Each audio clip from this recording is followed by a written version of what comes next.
Hey everybody, it's Ollie, and I am back for another Top 5 Wednesdays video for all of you. The topic for this week is books that were suggested to you that you loved. Note that I tried to put as many standalone books in this list as possible. There are 4 of them, and there is one book, which is the first book in a series. So yes, let's just get right into it. Number 5.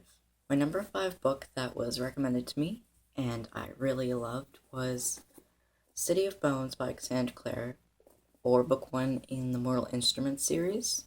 And I can't remember who talked to me about this book. I think one of my friends who is also really into books. She is a big reader, and a few years ago she recommended these books to me, and at that point I was also seeing it everywhere, on the internet and such. So I picked it up from the school library, started reading the series, and yeah, really enjoyed it. Number 4. Number 4 on my list is The Book of Negroes by Lawrence Hill. It wasn't really recommended as it was sort of a required read for, I believe, grade 12 English class. And so this was required, but I really enjoyed this book enough to, buy my own copy of it. But yeah, I just really enjoyed this book because even though it is historical fiction, it is very realistic historical fiction of a woman in sort of times of slavery and coming to Nova Scotia and things like that. And although I didn't enjoy what happened in the book really, because lots of terrible stuff happens, but I did really love this book. Number 3.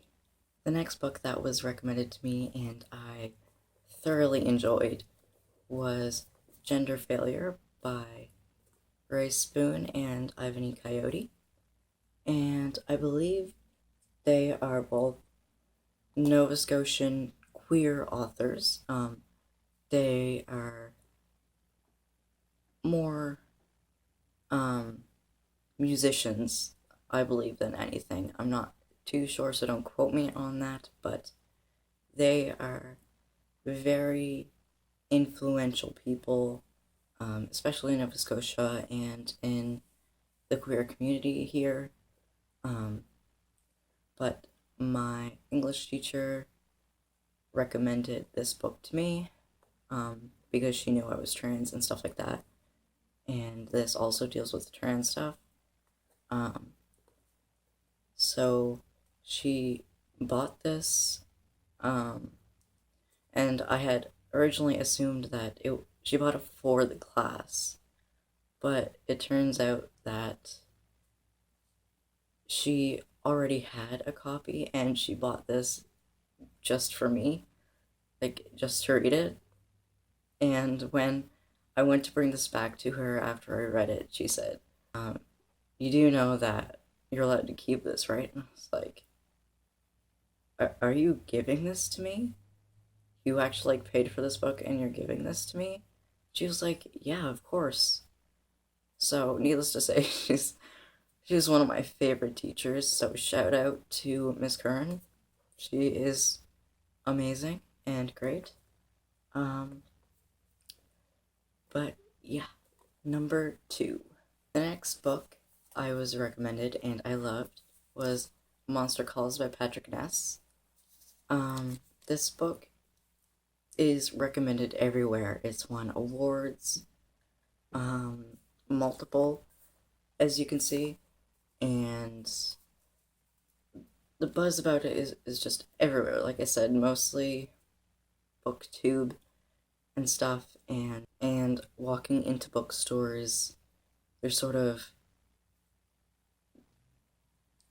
in with all of the other bestsellers. So yeah, I gave this book 5 out of 5 stars on Goodreads. I really loved it. So much so that right after I finished reading it, as I was sort of drying the tears from my face, I went downstairs and I was like, Mom, you need to read this book. And so I sort of just insisted it upon her, and it took her about a week or so to actually start reading it. But when she did, she finished it very quickly, like I did, and she loved it as well. I think it was especially emotional for her since, spoiler alert, this book deals with cancer, and having to deal with loss. And my mom went through that. Her mom passed away of lung cancer when she was 16. So I think this book really hit home for her, and I had actually not thought about that when I recommended this book to her. So I kind of felt bad because of that, but I'm really glad that she did end up enjoying it despite how close to home it hit. Number 1.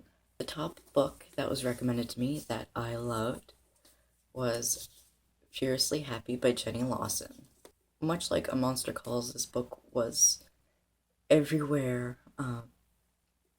It was on bestseller lists, and people seemed to be really enjoying it. And before it sort of sprang up on BookTube, I saw it at one of my local drugstores that also happens to sell books, and the concept was really fascinating to me, so I decided to pick it up.